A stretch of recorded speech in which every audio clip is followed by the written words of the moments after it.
Yes, good morning my dear students. आज की live class में बात करें अपन 12th आरबीएस के स्टूडेंट्स हैं और नए साल की आपको बिल्कुल हार्दिक शुभकामनाएं माय डियर स्टूडेंट। देखिए चैप्टर चला था 8.3।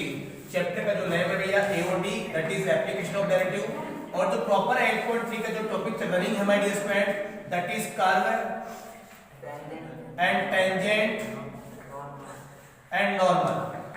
Curve, tangent and normal. तो कर्व का मतलब क्या होता है? वक्र। टेंजेंट का मतलब स्पर्शरेखा और नॉर्मल का मतलब अभिलंब, यानी कि दैट इज वक्र और दैट इज स्पर्शरेखा और भैया दैट इज अभिलंब। नॉर्मल का मतलब क्या होता है? अभिलंब। तो जो लास्ट क्लास में एक बार वीडियो अपलोड हुआ था उसका एक्सप्लेन कर रहा हूं वापस। देखिए आप कि let y equal to that is f of x my dear, that is equation of curve, that is equation of curve, यानी कि ये वक्र का समीकरण my dear students. That is ये कर्व आपको ड्रॉ करना है हमेशा, इसके अलावा और कोई ड्रॉ नहीं करना है। दैट इज एक इस पे जो कर्व होगा बहुत सारे पॉइंट होते हैं, many points. I mean short and sweet you कह सकते हो कि जो आपका कर्व है यानी कि जो वक्र है बहुत सारे पॉइंट से पास होता है, लेकिन एक इसका स्पेशल पी पॉइंट आपने अज्यूम किया और इसके कोऑर्डिनेट आपको अज्यूम करना है x1, y1। इस पी पॉइंट से एक लाइन को आपको ड्रॉ करवाना है जो कि इस कर्व को क्या करती है? टेंजेंट। सो टच करती है, उसको टेंजेंट लाइन कहते हैं, यानी कि दैट इज टेंजेंट लाइन। अगर कोई लाइन कर्व को किसी पॉइंट पर टच करते हुए पास हो रही है, टच करते हुए अगर गुजर रही है तो उसको कहते हैं टेंजेंट लाइन। बोले तो स्पर्श रेखा। और उसी सेम पॉइंट से अगर लाइन के कोई परपेंडिकुलर फॉर्म में कोई लाइन ड्रॉ की जाए तो उसको कहते हैं माय डियर स्टूडेंट्स नॉर्मल। क्या कहते हैं? नॉर्मल। नॉर्मल का मतलब क्या होता है? अभिलंब। नॉर्मल का मतलब क्या होता है? अभिलंब, यानी कि जो स्पर्श रेखा और टेंजेंट होता है they are perpendicular to each other, यानी कि माय डियर स्टूडेंट्स ये आपस में कैसे होते हैं? परपेंडिकुलर, बोले तो लंबवत। इनके बीच में जो एंगल बनता है वो कितना बनता है माय डियर? 90 डिग्री। कितना बनता है भैया? 90। तो एक कांसेप्ट मैंने आपको बताया था कि भैया इसके बाद में जो कर्व की इक्वेशन थी, I mean that is y equal to f of x, इसके बाद में इसका फंडामेंटल जो क्रिएट हुआ था उसके बाद हुई थी स्लोप। क्या होता है भैया? स्लोप। कि स्लोप का मतलब क्या होता है? प्रवणता। स्लोप को हिंदी में क्या कहते हैं? प्रवणता। और प्रवणता के लोकल लैंग्वेज वर्ड होता है ढाल से या ढलान से। ढाल या ढलान, यानी कि कहीं भी अगर मान लीजिए कहीं ग्राउंड लेवल है और वो प्लेन है तो उसकी कर्व, उसकी जो स्लोप होती है क्या होती है? 0। कोई भी अगर प्लेन होता है, अगर समतल होता है तो समतल की जो एक्चुअल में आपके पास स्लोप होती है वो क्या होती है? 0। अगर इसी स्लोप प्लेन को अगर मैं यूं खड़ा करता हूं वर्टिकल फॉर्म में, यानी कि तिर्यक ऊंचाई के रूप में इसको खड़ा करता हूं तो इसकी स्लोप क्या आएगी? ये हो गई। मतलब यहां से अगर आप किसी बॉल को ड्रॉप करो तो बॉल जो है बिल्कुल फिसलती हुई या गुड़ती हुई नीचे की तरफ आएगी। तो एक्चुअल में क्या है? अब इस बॉल की जो स्पीड है वो डिपेंड करती है किस पे? स्लोप पे। किस पे करती है? स्लोप पे। तो यानी कि अगर इस जो आपके पास प्लेन पट्टी का थी इसको आपने, ये इसका ग्राउंड सरफेस हो गया और यहां से आपने एक वर्टिकल पॉइंट किया खड़ा, बिल्कुल ये लंबवत, तो ये तो हो गया इसका आधार और ये क्या हो गया? लंब। यानी कि भैया यहां से आप इसको कैलकुलेट कर सकते हो कि इसकी स्लोप कितनी है। तो ये जो पट्टी है इस लाइन के साथ जो एंगल बना रही है ग्राउंड सरफेस ऑफ थीटा, अगर इस थीटा को अगर आप tan के साथ कैलकुलेट करते हैं तो बन जाता है tan थीटा, जिसको कि क्या कहते हैं? स्लोप कहते हैं। और स्लोप को किससे लिखते हैं भैया? m से। ये सब कुछ लास्ट क्लास में हो चुका था, यानी कि slope is denoted by the m which is equal to tan theta.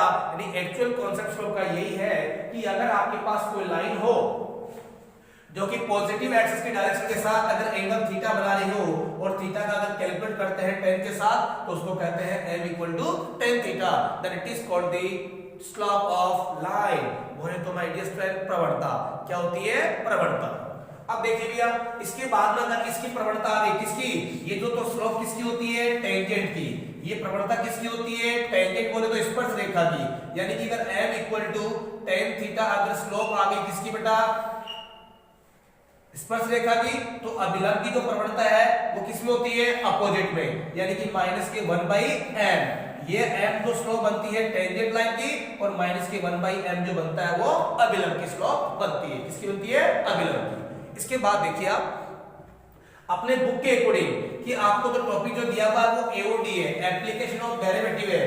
तो इक्वेशन ऑफ कर्व बोले तो वक्र के समीकरण से आपको प्रवणता कैसे ज्ञात की जाती है, यानी कि शॉर्टेड स्वीट y का जो डेरिवेटिव है आपको करना होगा dy upon dx, that is f dash x। अब dy/dx करने के बाद में दुनिया के 90% टीचर इसी को स्लोप कह देते हैं, उनकी बात गलत नहीं है। लेकिन हर क्वेश्चन में वेरिएशन आ गया, यानी कि भैया हर क्वेश्चन अलग टाइप से होगा, तो मैं इसको स्लोप ना कहके मैं इसको कहता हूं कोएफिशिएंट ऑफ डेरिवेटिव। बिल्कुल एक्चुअल फंडामेंटल है, दुनिया की कोई महाशक्ति नहीं जिसको गलत साबित कर दे, यानी इसको कहते हैं कोएफिशिएंट ऑफ डेरिवेटिव। दोस्तों इसको कहते हैं हिंदी में अवकल गुणांक। यानी कि अवकल जो गुणांक होता है, इस अवकल गुणांक में अगर उस स्पर्श बिंदु के कोऑर्डिनेट अगर पुट कर दिया जाए जहां से लाइन पास होती हो, यानी कि शॉर्ट एंड स्वीट कि जहां से लाइन पास हो रही है और जो कि पॉइंट अपने आप में टेंजेंट पॉइंट होता है, जो कि इस स्पर्श रेखा को भी सेटिस्फाई करता है और इस कर्व की इक्वेशन को भी क्या करता है, सेटिस्फाई। आई मीन ये जो स्पर्श बिंदु है, इस स्पर्श रेखा के लिए, इस अभिलंब के लिए और इस कर्व की समीकरण के लिए, तीनों के लिए क्या हो गया, कॉमन पॉइंट। तीनों के लिए क्या हो गया, कॉमन पॉइंट। तो ये तीनों की इक्वेशन को क्या करेगा, सेटिस्फाई। सेटिस्फाई का मतलब संतुष्ट। तो देखो भैया, यदि इस अवकल गुणांक में अगर आप स्पर्श बिंदु के कोऑर्डिनेट अगर पुट कर देते हो, हाउ इज दिस पॉसिबल, ऐसे कि x1, y1, तो f डैश डैश का मतलब क्या होता है, डेरिवेटिव, तो x रिप्लेस बाय x1, तो ये बन जाती है स्पर्श रेखा की प्रवणता। यानी कि ये लास्ट क्लास में मैंने आपको बताया था, लेकिन मैं रिवाइज करवा रहा हूं, तो स्लोप ऑफ टेंजेंट, यानी कि दोस्तों इसको कहते हैं स्पर्श रेखा की प्रवणता। इसी का यानी स्पर्श रेखा की बन गई, इसको m ले सकते हैं। अगर इसी से अभिलंब की निकाले तो अभिलंब की प्रवणता बन जाएगी -1/dy/dx और dot x1, y1। Okay my dear friends, ये हो गई स्लोप। ऐसा क्यों आता है, क्योंकि जो स्पर्श रेखा और अभिलंब आपस में क्या होती है, लंबवत होती है। स्पर्श रेखा और अभिलंब आपस में क्या होते हैं, लंबवत। तो मैंने कहा था yesterday I was told you कि if any two lines are perpendicular, अगर जब भी कोई दो लाइन आपस में लंबवत होती है तो उनकी प्रवणताओं का गुणनफल किसके इक्वल होता है, -1 की। किसके इक्वल होता है, -1 की। यानी कि जब भी कोई दो रेखाएं परस्पर लंबवत होती है तो उनकी प्रवणता का गुणनफल -1 के इक्वल होता है। बोर्ड एग्जाम में क्वेश्चन कैसे पुट अप कर सकता है कि show that they are perpendicular to each other any two lines, यानी कि दर्शाइए कि दो रेखाएं आपस में कैसी है, लंबवत।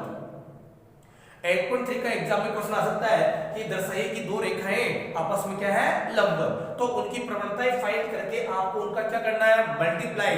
अगर मल्टीप्लाई करने के बाद में अगर आपके पास अगर इक्वल में 1 आ गया तो इसका मतलब क्या है कि भैया वो लाइन आपस में क्या होगी, परपेंडिकुलर। क्या होगी, परपेंडिकुलर। देखो भैया, इसी प्रकार से अगर मान लीजिए कि दो लाइन अगर आपस में पैरेलल है तो उनकी जो स्लोप है वो आपस में क्या होगी, इक्वल।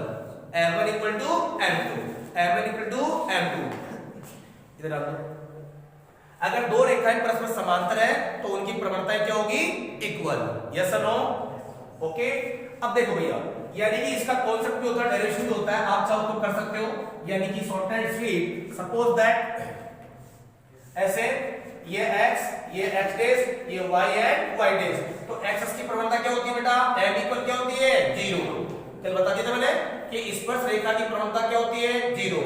ओके, नहीं बताया, देखिए आप।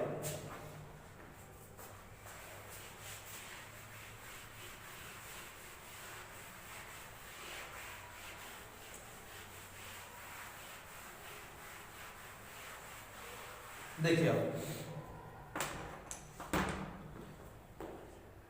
ये जो 2D आपका सिस्टम है इसको कहते हैं निर्देश तंत्र, इंग्लिश में बोलते हैं रेफरेंस सिस्टम।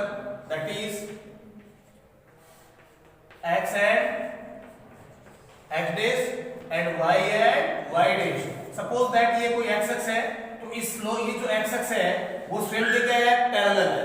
तो इसका मतलब है कि यहाँ पर जो θ1 क्या बन रहा है बेटा, 0 डिग्री। क्या बन रहा है बेटा, 0 डिग्री। बोलो यस और नो। ये थीटा जो है अपने आप में क्या बन रहा है, 0 डिग्री। ये जो y एक्स है, इस एक्सिस पे क्या है, परपेंडिकुलर है, तो यहाँ पर θ2 क्या बन रहा है बेटा, 90 डिग्री। क्या बन रहा है, 90 डिग्री। अगर मान लीजिए स्लोप, सपोज दैट ये जो x एक्स है, अगर स्लोप ऑफ x एक्स, यानी कि अगर मैं x एक्स की प्रवणता फाइंड करना चाहूं कि slope of x x, short and sweet, x x की प्रवणता, x एक्स की प्रवणता, तो x एक्स की जो प्रवणता है माय डियर फ्रेंड्स वो आएगी m = tan theta, m = tan theta, और थीटा की वैल्यू जो कितनी आ गई भैया, 1। तो इसका मतलब इसकी स्लोप यानी इस x एक्स की स्लोप तो आप मान सकते हो m1 और इस y एक्स की स्लोप ले सकते हो आप m2। Doesn't matter, you can take, आप नहीं ले सकते, ऐसा कोई पॉसिबल नहीं है। स्लोप m ले लो चाहे m1 ले लो। Is that clear? तो देखो भैया, स्लोप का जो एक्चुअल कॉन्सेप्ट है वो क्या होता है, m equal to tan theta. अब आपने x की स्लोप क्या निकाली बेटा, m1, थीटा की जगह क्या अप्लाई करोगे, थीटा 1, और थीटा 1 की वैल्यू क्या दे रखी है बेटा, 0 डिग्री, और tan 0 की वैल्यू क्या होती है, 0। तो इस दुनिया में एक कॉन्सेप्ट निकल के बाहर आ गया कि भैया इस दुनिया का जो एक नेचुरल कॉन्सेप्ट है कि एक्सिस की जो स्लोप होती है माय डियर स्टूडेंट्स ऑलवेज क्या होती है, 0। एक्सिस की स्लोप क्या होगी, 0। अब देखो भैया इसी प्रकार से y एक्स की स्लोप, इसी प्रकार से y एक्स की स्लोप, तो इस प्रकार से भैया y एक्स की जो स्लोप आएगी, y एक्सिस की slope, yes y axis slope क्या होगी भैया, m2 ले लीजिए आप, m2 इक्वल क्या लोगे बेटा, tan थीटा 2, और थीटा 2 की वैल्यू कितनी है, 90 डिग्री। यानी कि जो प्रवणता का मापन होता है वो इस एक्सिस की पॉजिटिव डायरेक्शन के साथ में बनाए गए एंगल के बेस पे होता है। प्रवणता का जो मापन होता है एक्सिस की डायरेक्शन के साथ बनाए गए एंगल के बेस पे। तो मुझे बताइए जो एक्स एक्स वो स्ट्रेट के साथ कितना बनाता है, 0 डिग्री, और वाई एक्स जो है एक्स के साथ कितना बनाएगा, 90 डिग्री। तो रख दीजिए आप वैल्यू, तो m2 इक्वल टू हो गया tan 90, और tan 90 की वैल्यू होती है 1/0, यानी ये स्लोप होगी y एक्सिस की। तो x की स्लोप तो हो गई 0 और y एक्सिस की स्लोप हो गई 1/0, बोले तो इनफाइनाइट। क्या होगी भैया, इनफाइनाइट, यानी कि अनंत। अब देखो भैया, यानी कि अगर कोई लाइन अगर एक्सिस के पैरेलल है तो उसकी स्लोप किसके इक्वल होगी, एक्सिस की स्लोप के। अगर कोई लाइन y एक्सिस के पैरेलल है तो उसकी स्लोप किसके इक्वल होगी, y एक्सिस के पैरेलल, y एक्सिस के पैरेलल, यानी समांतर है। इसका मतलब क्या है, अगर any two line are perpendicular है तो आपने देखा होगा कि अगर परपेंडिकुलर के दोनों की स्लोप है मल्टीप्लाई में क्या आएगा, -1। सब क्लियर, आप निकाल सकते हो कि थीटा 1 0 है, थीटा 2 कितना है, 90। तो आप इस बेस पर निकाल सकते हो थीटा 2 माइनस थीटा 1 इक्वल क्या है भैया, 90। तो यहां अगर आप अप्लाई करोगे अगर tan थीटा, यहां अगर आप अप्लाई करते हो भैया कितना, tan थीटा, तो देखो माय डियर स्टूडेंट्स, tan, चलो बता रहा हूं, रिपीट कर रहा हूं, देखो हालांकि बताने का नहीं लेकिन फिर भी देखिए आप कॉन्सेप्ट। तो tan थीटा, अभी अप्लाई मत करिए, इसमें क्वाड्रेंट सिस्टम में अप्लाई कर देंगे। देखिए यानी कि कुल मिलाकर पॉजिटिव ले लो, तो tan थीटा 2 इधर क्या गया भैया, 90 प्लस के थीटा 1, बोलो यस और नो। यानी कि इसको मैंने क्या कर दिया, ट्रांसफर, अरे बेबी क्या किया, ट्रांसफर। बोथ साइड क्या ले सकता हूं बेटा मैं, tan, तो tan theta 2 equal to tan, यह आ गया 90 प्लस के थीटा 1। अब मुझे बताइए कि tan 90 प्लस थीटा, तो 90 प्लस थीटा पर फंक्शन क्या होता है, चेन। तो दोस्तों क्या आ गया, cos थीटा, और cos थीटा 1 आ गया, और cos थीटा 1 90 प्लस थीटा, तो बताइए कौन से में आ रहा है, सेकंड में, और सेकंड में tan क्या होता है, नेगेटिव। मुझे बताइए कि cos थीटा को क्या लिखते हैं भैया, 1/tan थीटा। तो that is tan theta 2 equal to हो गया माइनस के 1/tan थीटा 1। बोलो यस और नो। इसको क्या कर सकते हैं भैया अपन, क्रॉस मल्टीप्लाई, तो that is tan theta 1 and dot tan theta 2 और इक्वल टू -1। मुझे बताइए tan थीटा 1 की वैल्यू क्या है भैया, m1, और tan थीटा 2 की वैल्यू क्या भैया, m2। तो बताइए कि m1 dot m2 equal to -1 आया कि नहीं भैया, यस या no. You can watch and try to understand कि हाउ इज पॉसिबल कि आपके पास कोई दो लाइन अगर लंबा दे रखी हो तो उनकी प्रवणता का गुणनफल किसके इक्वल होता है, -1। किसके इक्वल होता है, -1 के। इसी प्रकार से पैरेलल का कॉन्सेप्ट है। ओके देखिए बाप, अब आ जाओ भैया, स्लोप के क्वेश्चन करने के लिए कहा था मैंने कल।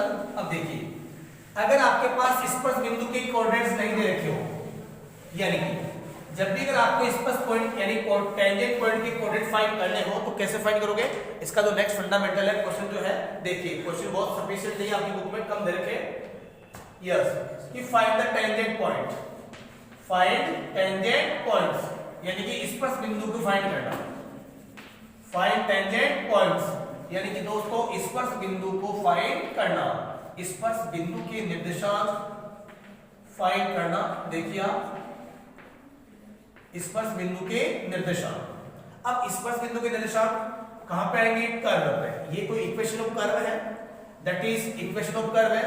तो इक्वेशन ऑफ कर्व को क्या ले सकते हैं अपन, y equal to f of x, fix fundamental है। देखिए आप राइट नाउ इसके ऊपर p पॉइंट अज्यूम किया, ये कोई लाइन है, ये टेंजेंट लाइन है, ठीक है। देखिए आप, दैट इज टेंजेंट लाइन। अब इस p पॉइंट बोले तो दैट इज टेंजेंट पॉइंट, इस P पॉइंट के कोऑर्डिनेट्स आपको गिवन नहीं है। अगर टेंजेंट पॉइंट के कोऑर्डिनेट गिवन होते तो वो आपसे क्या पूछेगा, स्लोप। क्या पूछेगा, स्लोप, यानी प्रवणता फाइंड करना। कल अपने क्वेश्चन ट्राई किया था प्रवणता का। अब वो पूछा है कि अपना जो फंडामेंटल है जो टॉपिक है कि स्पर्श बिंदु की निर्देशांक ज्ञात करना, कि हाउ इज पॉसिबल या how can I find out the point of tangent, यानी कि स्पर्श बिंदु की निर्देशांक आप कैसे ज्ञात कर सकते हैं। तो स्पर्श बिंदु की निर्देशांक ज्ञात करने का इस बुक की बात नहीं कर रहे, अपन कार्बन टेंजेंट नॉर्मल से कंप्लीट हिस्ट्री की बात कर रहे हैं, कि जिसको फाइंड करना होता है तो बचपन की क्लास में आपने उसको मैडम ने मानना सिखाया होगा। मैडम या टीचर बोलते हैं कि माना, मैथ्स वाले बच्चों को मानने की छूट है वैसे भी। तो जिस जो पॉइंट आपके पास है उसको क्या कर सकते हैं अपन, अज्यूम कर सकते हैं दोस्तों। क्या कर सकते हैं डियर, अज्यूम। तो माना कि स्पर्श बिंदु की दिशा क्या है, P। देखिए आप फर्स्ट पॉइंट, यस, माना जो P पॉइंट है x1, y1, यानी कि ये इसको मान लिया P। Is it clear?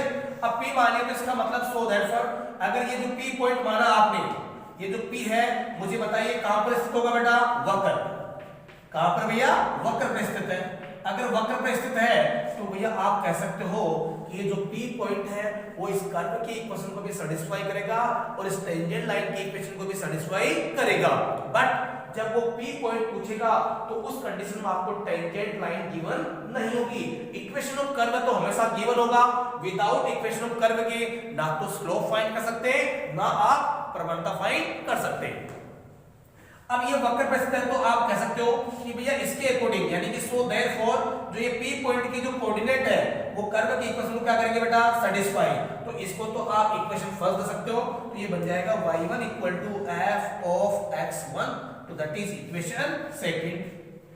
That is equation second. अब कुल मिला के जो आपके पास है, यानी कि इसका डेरिवेटिव पढ़ना है। क्या करना भैया, डेरिवेटिव। डेरिवेटिव कीजिए माय डियर स्टूडेंट्स। तो ये आ गया dy/dx और that is f dash x। May be what is this, that is coefficient of derivative. I am short and sweet, इसको तो सिर्फ अवकल गुणांक ही कहते हैं। ये हो गया कोएफिशिएंट ऑफ डेरिवेटिव। अब आपको क्या चाहिए, स्लोप। क्यों चाहिए, शॉर्ट एंड स्वीट फंडामेंटल है। देखिए आप जब भी अगर आपसे इस दुनिया में टेंजेंट पॉइंट्स के अगर कोऑर्डिनेट्स फाइंड करवाता है तो स्लोप का स्लोप से कंपेयर करते हैं। Without comparing between two slope, without comparing between two slope of any two lines right down there we cannot find out the value of P। यानी कि शॉर्ट एंड स्वीट कि भैया दो रेखाओं की प्रवणताओं के बीच बिना तुलना किए, दो प्रवणताओं की रेखाओं के बीच बिना तुलना किए आप स्पर्श बिंदु के निर्देशांक फाइंड नहीं कर सकते। तो दो रेखाओं की प्रवणता कौन सी होगी, एक तो वो होगी जो अपने स्पर्श रेखा अज्यूम करते हैं 100%, ये तो आपको चूज करना ही करना है, इसको तो आपको लेना ही लेना है।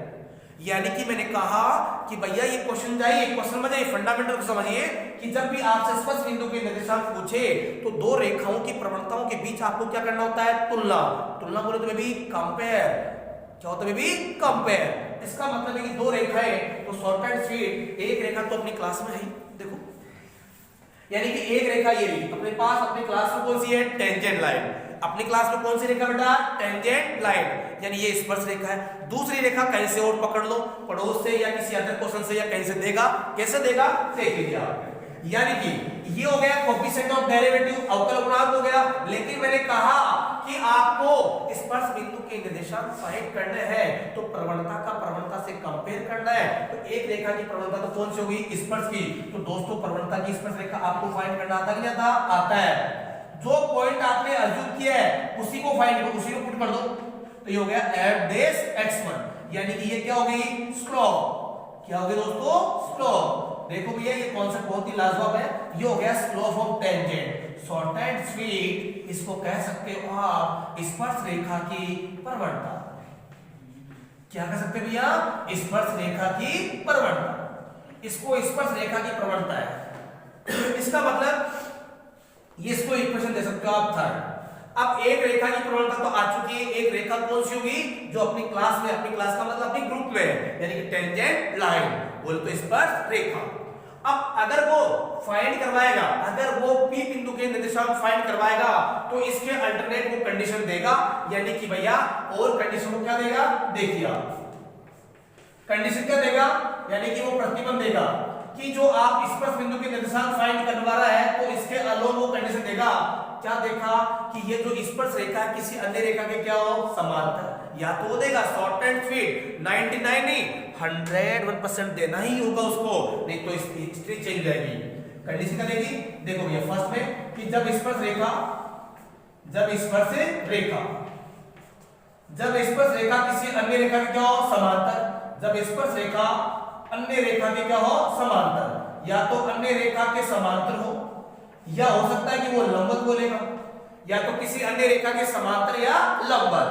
सिर्फ और सिर्फ दो ही कंडीशन हो सकती है कि या तो स्पर्श रेखा किसी अन्य रेखा के समांतर होगी या किसी अन्य रेखा के लंबवत। अब इस अन्य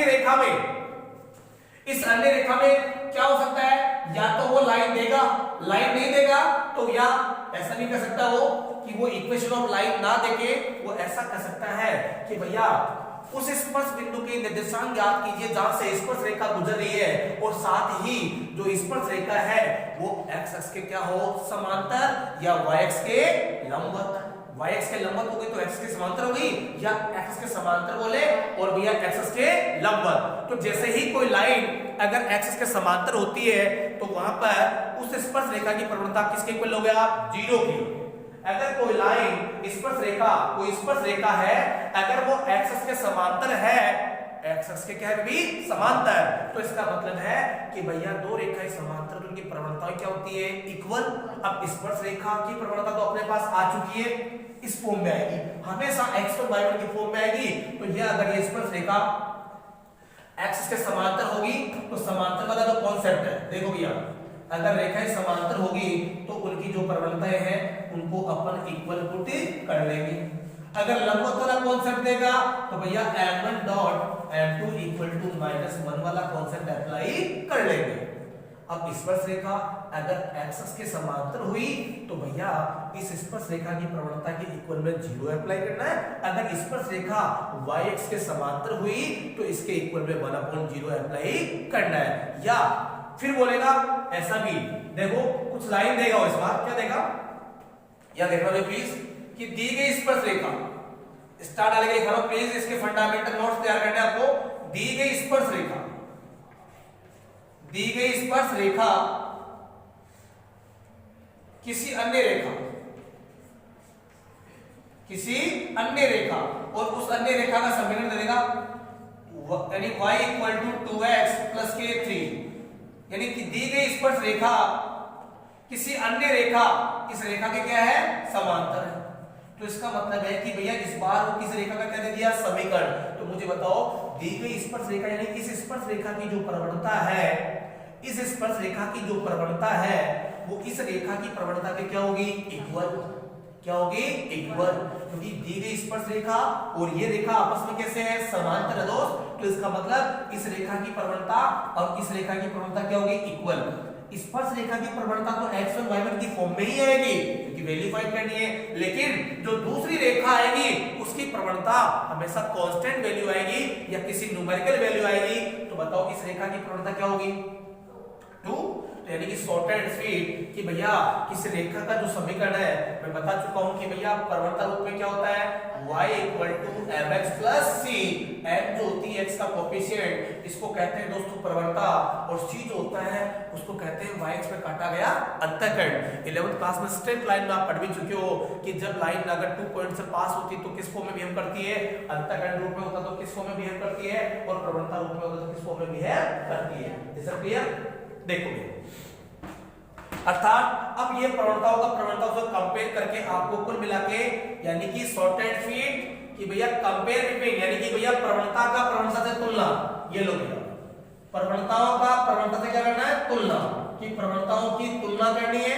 अब तुलना का जो आधार है, प्रवणताओं की तुलना है यानी कंपेयर, तो तुलनाओं का जो आधार है वो या तो होगा लंबवत या होगा वो समांतर, या तो होगा लंबवत या होगा समांतर। फिर आप वैल्यू फाइंड कर सकते हैं और लास्ट में कर सकते हो कि दैट इज आंसर। अब क्वेश्चन देखिए इसके बेस पे, इसके बेस पे आपको एक क्वेश्चन पहले करवा रहा हूं, so please watch here and try to understand. देखिए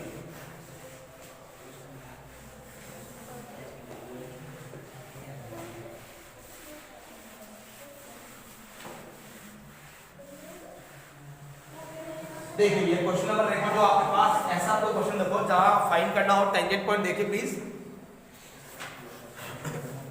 जैसे क्वेश्चन नंबर देखिए आप fifth, just I am telling you about the question number fifth, देखिए please. Yes, question number fifth देखो भैया, आपको इक्वेशन ऑफ कर्व दे रखी है। ये कह रहा है कि वक्र पर वे बिंदु ज्ञात कीजिए स्पर्श रेखा हो। ये जो वक्र दे रखा है वो किसकी इक्वेशन है? इलिप्स की। इलिप्स बोले तो दीर्घवृत्त, लेकिन आपको वक्र यही बनाना, बिल्कुल न्यूटन के मॉडिफाई करके, ठीक है। अब देखो भैया, ये आपके पास स्पर्श रेखा है और ये P पॉइंट अज्यूम करना है इसमें, अभी कोऑर्डिनेट्स पता नहीं है। तो देखो बेटा, S because equation of curve, equation of curve यानी कि वक्र का समीकरण। देखिए माय डियर स्टूडेंट्स, जो वक्र का समीकरण है वो दे रखा आपके पास x² / 4 एंड प्लस y² / 25 और इक्वल टू 1। ये करा कि वक्र पर बिंदु ज्ञात कीजिए, यानी कि कुल मिला के ये इक्वेशन ऑफ कर्व दे रखा है। इसको आप इक्वेशन फर्स्ट नोट कर सकते हैं my dear students, that is equation first, लेना ही लेना है। अब देखिए, यानी कि इस वक्र पर स्पर्श बिंदु पूछ रहा है, तो पहले इसको मान लीजिए, यानी कि माना स्पर्श बिंदु के निर्देशांक, इंग्लिश में भी लिख सकते हो टेंजेंट पॉइंट कोऑर्डिनेट, स्पर्श बिंदु के निर्देशांक। तो स्पर्श बिंदु के निर्देशांक जो है दैट इज x1, y1। अब देखो भैया, अगर ये जो पॉइंट आपने अज्यूम किया my dear students x1, y1, देखिए आप x1, y1 इस कर्व के इक्वेशन को भी सैटिस्फाई करेंगे और टेंजेंट लाइन के इक्वेशन को भी सैटिस्फाई करेंगे, but without that given the equation of tangent line, क्योंकि स्पर्श बिंदु देर तो नहीं रखा और ना ही स्पर्श रेखा की समीकरण दे रखा है, तो आपने जो अज्यूम किया उसको सैटिस्फाई करवा दो। सो देयरफॉर ऐसा लिखो, जो P है वो वक्र 1 पर स्थित है। लिखिए बिल्कुल इस वेक्टर 3D में कोऑर्डिनेट जो इसमें चलेगी लैंग्वेज वक्र कर्व वाले में, देखो वक्र 1 पर क्या है? स्थित है। अब स्थित है तो सो देयरफॉर करके लिख दो भैया, एग्जाम में जाने वो कर लेगा। तो x1 का स्क्वायर एस, बिकॉज़ देखो x1 का स्क्वायर यानी सैटिस्फाई करने का मतलब होता है कि x रिप्लेस बाय तो x1 और y replace by y1।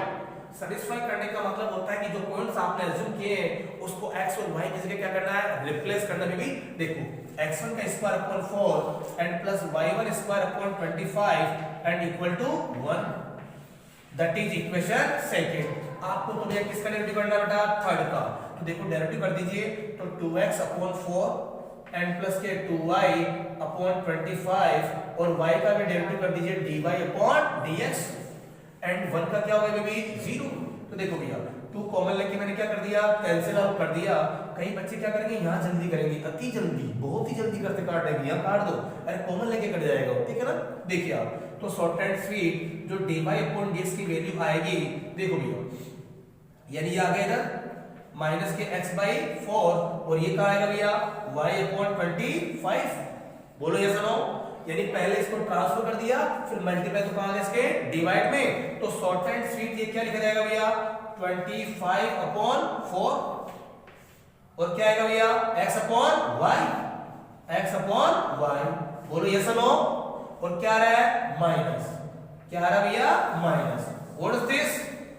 Coefficient of derivative, यानी इसको कहते हैं भैया कोएफिशिएंट ऑफ डेरिवेटिव। ओके, अब चाहिए आपको प्रवणता, तो जिस पॉइंट को आपने अज्यूम किया जिस फॉर्म में उसी को भैया पुट कर दीजिए। तो dy upon dx that is x1, y1 equal to आ गया बाय डियर माइनस के 25/4 और भैया x1 डिवाइड बाय y।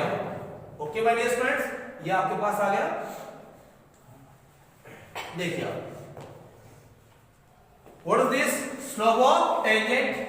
या आगे भी आपके पास स्लोप ऑफ टेंजेंट, यानी कि स्लोप ऑफ टेंजेंट का मतलब होता है माय डियर स्टूडेंट्स स्पर्श रेखा की प्रवणता।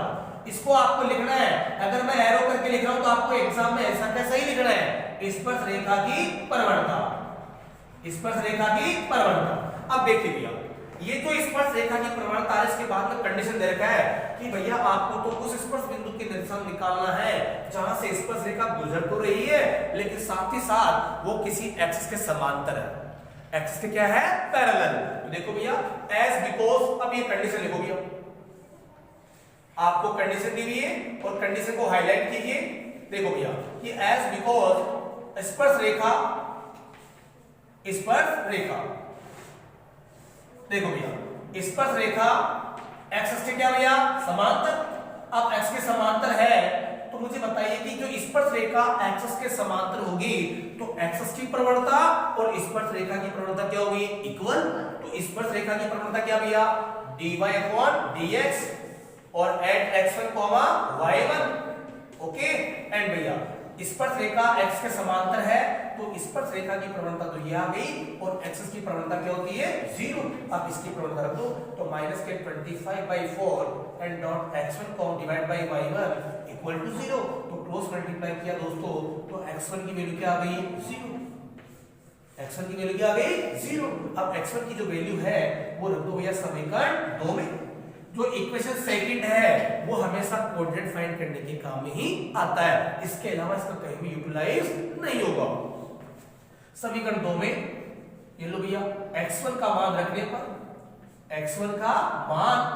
पर तो देखो भैया x1 की वैल्यू रखोगे तो इसका मतलब क्या गया 0 का स्क्वायर क्या होता है भाई 0 तो 0/4 and plus y1 square upon 25 और इक्वल टू 1। ये कंप्लीट क्या हो जाएगा 0। क्रॉस किया तो भैया y1 स्क्वायर इक्वल टू कितना आ गया 25। तो शॉर्ट एंड स्वीट आप लिख सकते हो कि y1 की वैल्यू आ गई प्लस माइनस 5। तो सो देयरफॉर p की वैल्यू आ गई क्या 0 प्लस माइनस 5।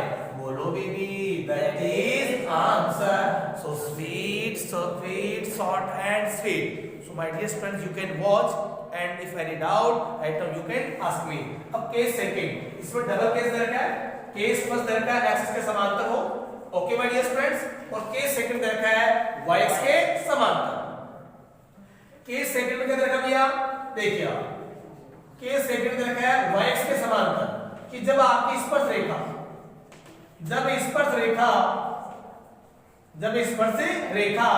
y एक्स के क्या हो गया समांतर। अब y एक्स के समांतर होगी तो y एक्स की प्रवणता और x की प्रवणता क्या होगी इक्वल। यानी कि शॉर्ट एंड स्वीट स्पर्श रेखा की प्रवणता तो वही क्या है dy upon dx that is x1 y1 yes और नो।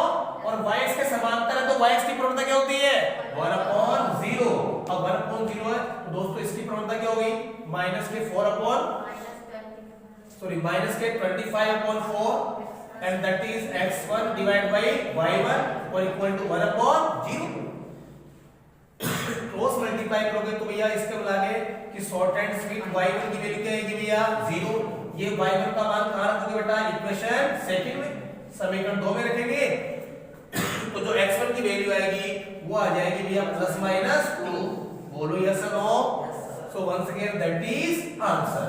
यानी कि ये आपके पास हो गया स्पर्श बिंदु के निर्देशांक निकालने की कंडीशन कि भैया जब स्पर्श बिंदु दिया हुआ नहीं हो तो भैया अपन स्पर्श बिंदु के कोऑर्डिनेट कैसे फाइंड कर सकते हैं माय डियर, ऐसे फाइंड कर सकते हैं। सो प्लीज आप समझिए, डाउट हो तो आप भैया कंफर्म कर सकते हो। Is that clear? Okay my dear students, best of luck and नए साल की वंस अगेन आपको हार्दिक शुभकामनाएं।